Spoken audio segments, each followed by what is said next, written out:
Assalamualaikum warahmatullahi wabarakatuh.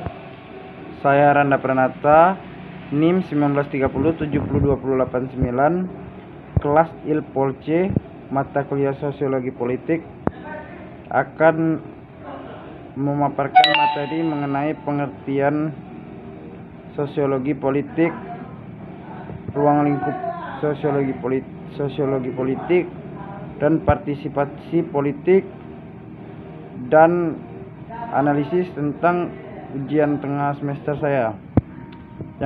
Yang pertama yaitu pengertian sosiologi politik. Sosiologi politik merupakan dua istilah yang menjadi satu, yaitu istilah sosiologi dan politik. Sosiologi adalah ilmu yang mempelajari tentang definisi masyarakat dan akibat daripada apa yang dilakukan masyarakat. Sedangkan definisi politik yaitu ilmu pengetahuan yang menuntaskan berbagai konflik dalam kehidupan manusia, khususnya dalam membuat keputusan dan kebijakan-kebijakan tertentu yang dipengaruhi oleh aturan, nilai, dan norma yang ada di masyarakat. Kemudian, ruang lingkup sosiologi politik. Adapun ruang lingkup dalam kajian sosiologi politik adalah sebagai berikut.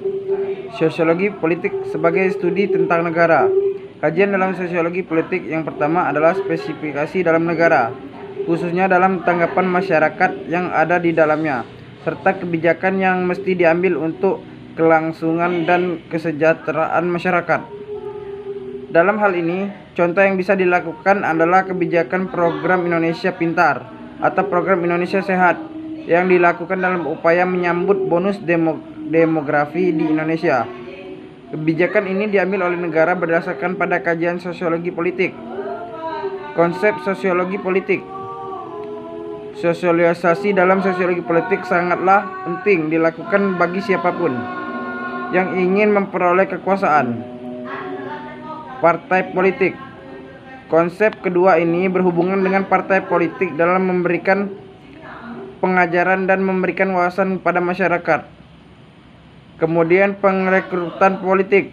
Bagian ketiga dalam konsep sosiologi politik adalah dengan memberikan pengrekrutan politik, baik menjadi anggota ataupun dalam partisipasi yang diinginkannya. Partisipasi politik. Secara harfiah, keikutsertaan dalam konteks politik. Hal ini mengacu pada keikutsertaan warga dalam berbagai proses politik. Keikutsertaan warga dalam proses politik tidaklah hanya berarti warga mendukung keputusan atau kebijakan yang telah digariskan oleh para pemimpinnya. Karena kalau ini yang terjadi, maka istilah yang tepat adalah mobilisasi politik. Partisipasi politik adalah keterlibatan warga dalam tahapan kebijakan, mulai dari sejak pembuatan keputusan sampai dengan penilaian keputusan, termasuk pembuatan keputusan sampai dengan penilaian keputusan, termasuk juga peluang untuk ikut serta dalam pelaksanaan keputusan. Konsep partisipasi politik ini menjadi sangat penting dalam arus pemikiran deliberatif demokrasi atau demokrasi musyawarah. Pemikiran demokrasi musyawarah muncul antara lain terdorong oleh tingginya pemilih, hanya berkisar 50-60%. Besarnya kelompok yang tidak puas atau tidak merasa perlu terlibat dalam proses politik perwakilan mengkhawatirkan banyak pemikir barat yang lalu datang dengan konsep deliberatif demokrasi. Di Indonesia saat ini, penggunaan kata partisipasi politik lebih sering mengacu pada dukungan diberikan warga untuk pelaksanaan keputusan yang sudah dibuat oleh para pemimpin politik dan partisipan dan pemerintahan.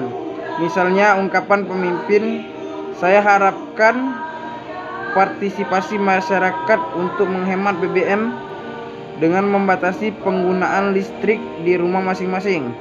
Sebaliknya, jarang kita mendengar ungkapan yang menempatkan warga sebagai aktor utama pembuat keputusan. Itulah pembahasan tentang pengertian sosiologi politik serta ruang lingkupnya, dan partisipasi politik. Kemudian saya akan membahas tentang analisis cybercrime tentang UTS saya. Yang pertama, terhitung sejak lama lonjakan hoaks dan ujaran kebencian. Saat itu tahapan pemilu baru memasuki masa kampanye. Kemudian banyak sekali berita hoaks tentang pemilu, yaitu berupa ujaran kebencian dan hoaks-hoaks bertebaran di mana-mana. Informasi-informasi menyebar melalui sejumlah platform. Namun yang paling sering digunakan menyebar hoaks yaitu Facebook, Twitter, dan Instagram. Seiring dengan selesai tahapan pemilu, frekuensi hoaks dan ujaran kebencian juga menurun.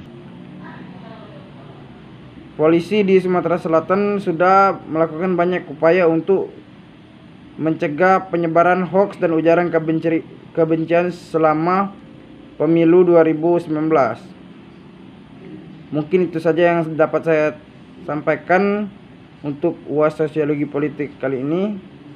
Kurang dan lebihnya saya mohon maaf. Kepada Allah saya mohon ampun. Wabillahi taufiq wal hidayah. Wassalamualaikum warahmatullahi wabarakatuh.